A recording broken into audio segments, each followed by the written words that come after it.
Директору Мордовского республиканского музея изобразительных искусств имени Степана Эрзи Людмиле Нарбековой присужден грант президента России. Грант выделен на создание документального фильма о народном художнике Мордовии Федоте Сычкове. Распоряжение о присуждении грантов для поддержки творческих проектов общенационального значения в области культуры и искусства Владимир Путин подписал 12 апреля. Имя Федота Сычкова известно далеко за пределами России. Его коллекция насчитывает около 700 полотен. В своих произведениях народный художник создавал простую, самобытную среду, использовал сюжеты, которые были близки и понятны людям. Федот Сычков познакомил широкую публику с бытом и укладом жизни простого народа, показал красоту национального костюма. В самом начале прошлого века его картины экспонировались в парижских салонах и имели большой успех. Некоторые подробности в первом материале программы. Фонд президентских грантов не первый год отбирает лучшие творческие проекты в области культуры и искусства. Они получают поддержку президента Российской Федерации, побеждают самые яркие и значимые проекты. В конкурсе принимают участие граждане России, которые ведут активную работу в сфере культуры и образования как индивидуально, так и в составе своей организации. 12 апреля текущего года Владимир Путин подписал распоряжение о присуждении грантов на поддержку творческих проектов в области культуры и искусства. Отмечены 100 деятелей науки, в число которых вошли художественные руководители, журналисты, историки, режиссеры, фотографы, реализующие масштабные проекты на территории России. По итогам конкурса в 2017 году в состав победителей вошла директор Мордовского республиканского музея изобразительных искусств имени Степана Эрзи Людмила Нарбекова. Выделенные финансовые средства будут направлены на создание фильма о нашем земляке, основоположнике профессионального изобразительного искусства Мордовии Федоте Сычкове. Приятная и полезная информация прошла, и мы продолжаем. Как мы уже сказали, данный президентский грант будет направлен на реализацию большого творческого проекта – съемку фильма о Федоте Сычкове. А сегодня у нас в гостях директор Мордовского республиканского музея изобразительных искусств имени Эрзи Людмила Нарбекова. Людмила Николаевна, здравствуйте. Здравствуйте. Да, добрый вечер. У меня сразу к вам вопрос о том, вообще, как родилась идея создания картины. О Сычкове. Конечно, документальный фильм «Последний о Сычкове» был сделан в 1993 году. Это известный фильм «Кочелаевская палитра». И мы посчитали, что в преддверии юбилейных торжеств, а в 2020 году будем отмечать 150 лет со дня рождения Федота Васильевича Сычкова, конечно, нужен был новый фильм. И, конечно, постараемся в этом фильме показать максимально, может быть, какие-то новые страницы в его биографии. Естественно, займемся тем, что интервью запишем с теми людьми, кто еще помнит Федота Васильевича Сычкова, с кем он встречался. И, конечно, постараемся сделать его как можно более достовернее. Ну и, конечно, все информационные технологии будут нам в этом помогать. Потому что действительно фильм должен быть каким-то новым. Любой фильм сразу подразумевает наличие главных героев, сценариев, кто будут роли исполнять, кто как будут сценарии, если какие-то можно детали раскрыть. Я думаю, что концепцию мы сейчас еще будем пересматривать, потому что тот синопсис, который мы писали, все-таки это более такая краткая аннотация, и поэтому, в общем-то, сценарный план и план, естественно, съемок, а это съемки будут, конечно, проходить не только в нашей Мордовии, но и в Пензенской области, и в городе Наровчате, потому что все это связано с именем Федота Васильевича Сычкова. И я думаю, что и режиссер, и оператор, и сценарий мы еще, в общем-то, конечно... Вообще трудная задача. После фильма об Эрзе, я думаю, что этот фильм, в общем-то, имея уже некий опыт, я думаю, что он пойдет как-то, может быть, даже легче, потому что, то есть нет большого количества стран, континентов, государств, где он жил. А уважаемый живописец наш Федот Васильевич, он был честно и преданно верен своей родине, Мордовии и своему селу Кочелаево. Конечно, здесь будет проще нам. Ну и опыт создания картины, конечно же, есть. А вот поделитесь немножко с нами секретами о том, вообще, как идет подготовка к съемкам. Может быть, даты какие-то известны? Начало, конец? По условиям президентского гранта, то есть мы должны завершить весь процесс, это конец 18-го, начало 19-го года.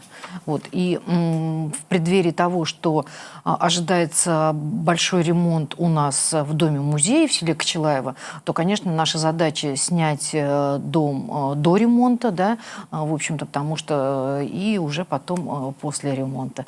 Эта задача тоже стоит. И я думаю, что в общем-то, в начале 2019 года состоится премьера. Юлия Николаевна, премьера и демонстрации. Планируется ли это только охватить Мордовию, или же будет показ какой-то масштабный?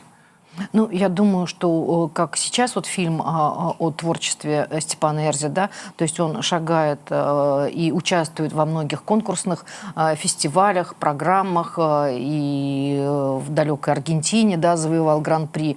Вот я думаю, что, ну, если фильм получится, я думаю, что он должен получиться, то тогда и фильм о Сычкове, в общем-то, я думаю, тоже будет участвовать во многих фестивальных показах, конкурсах.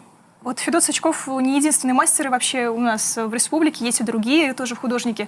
Вообще о других планируется снимать картины? Потому что о них тоже ведь нужно знать. Ну, я думаю, что, наверное, это тоже важно, но все-таки Федот Васильевич – это основоположник профессионального изобразительного искусства Мордовии. Вот, это, в общем-то, ключевая фигура.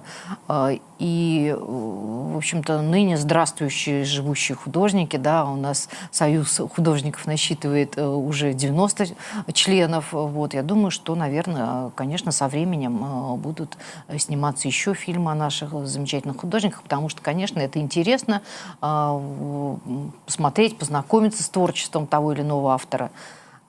И, конечно, кино – важнейшее из искусств. Понятно, что реализация будет непростая, тем не менее мы вам желаем огромных успехов, и тем не менее не можем, пользуясь случаем, не поднять тему еще одного. Это открытие Центра Русского музея Мордовии, которое со шлагом прошло вчера. Собственно, как родилась идея и как долго республика шла к этому событию? Ну, я думаю, что на протяжении, наверное, последних 3-4 лет, после того, как были опубликованы майские указы нашего президента, это 2012 год, да, и где было написано о том, что, конечно, нужно открывать представительства ведущих российских музеев в малых и средних городах. Но тогда мы, в принципе, еще только вырабатывали концепцию, и на таких совещаниях, которые проводил Русский музей, и мы с коллегами, с директорами других художественных музеев из других регионов, мы в общем-то, стали выстраивать ту цепочку, ту логистику, то есть как нам быть и как, в общем-то, чтобы этот проект стартовал. И спустя 2 года, в общем-то, проект стартовал, и было подписано как раз соглашение об открытии культурно-выставочного центра у нас в Саранске. Это состоялось в дни юбилея, 140-летия со дня рождения Степана Дмитриевича Эрзя. Состоялось в Санкт-Петербурге, в Русском музее. Мы с директором Русского музея подписали это соглашение в торжественной обстановке. И вот на протяжении вот этих вот последних 2 лет шла подготовка. То есть вырабатывалась концепция, да, потому что это не просто такие выставки, то есть, конечно, в концепции заложено и проведение тех или иных мероприятий. Это действительно, это и конференции, это и семинары, и онлайн-лекции, да, и мастер-классы, и какие-то концерты, возможно, да, концертные программы, музыкальные программы. Вот, это все входит в эту концепцию. И вот, в общем-то, на протяжении последних 2 лет это было на особом контроле у главы республики. Извиняюсь, представляет из себя вот такую брошюру, которая на самом деле насчитывает несколько листов и да, достаточно и здесь, объемная, в общем-то, можно да, сказать. да, очень подробно все описано. И, конечно, Владимир Владимирович Волков, он лично контролировал этот процесс, потому что для региона это очень важно, открытие такого центра, потому что действительно это даст новый импульс, да, развития культуры в республике. И, конечно, мы открылись замечательной выставкой из их собрания Николая Константиновича Рериха, потому что, конечно, это замечательный, выдающийся художник 20 века. И 430 работ находится в собрании Русского музея, и вот 40 из них они привезли нам. И, в общем-то, конечно, это и ранний период его творчества, да, это 901 год, 904 год. Могли бы показать еще крупным планом вот да, его ранние работы? Да, это, конечно, Как раз те работы, на которые его вдохновила история Древней Руси. Да, да. Несмотря на то, что 20 лет, да, Рерих живет в Индии, все-таки он себя считает русским, да, и постоянно это подчеркивает и в своих работах, и в том, что он пишет. И, конечно, известный цикл, гималайский цикл, да, очень широко представлен на этой выставке. Вот, просто... Безумная красота. Безумная красота. И по цвету, и по содержанию, конечно, это художник, философ прежде всего, да, мистик, путешественник, археолог. И я думаю, что для наших зрителей, конечно, это большой подарок. Большой подарок. И вот что самое приятное произошло вчера, то есть потому что вчера мы тоже обсуждали дальнейший план на 2019 год, и, в общем-то, такие имена, как Константин Коровин и Павел Филонов, конечно, тоже, я думаю, будет интересно нашему зрителю. Но а самое такое третье имя, которое всплыло вчера, это, конечно, Михаил Врубель. Вот. И, в общем-то, если, ну, дай бог, звезды совпадут и так все сложится, то выставка Михаила Врубеля будет, наверное, следующей. Ну, конечно, для этого нужно провести еще большое количество переговоров. И, ну, по крайней мере, в общем-то, вчера мы вот такие как бы устные заявления сделали. Насколько я знаю, Саранск стал 4-м городом, где открылся как раз такой вот многофункциональный культурно-выставочный центр. Вот как вы думаете, вообще в чем причина, почему мы вошли в 5-ку лидеров? Ну, потому что, да, была проделана большая работа, и Саранск, как-то мы одни из первых, в общем-то, заявили, что мы хотим участвовать в этом проекте. И потом, кстати, многие города уже пошли по нашему пути, но по каким-то, ну, конечно, объективным причинам это немножко откладывалось, и мы готовили выставочные площади. Вот, и я думаю, что действительно и наш музей просто на очень хорошем счету, и поэтому и после реконструкции, имея, в общем-то, очень хорошую безопасность, да, у нас там 3 рубежа охраны и так далее, потому что, конечно, Русский музей, прежде всего, мы делаем паспорт безопасности, и только после этого они, конечно, дают свои выставки из своего собрания.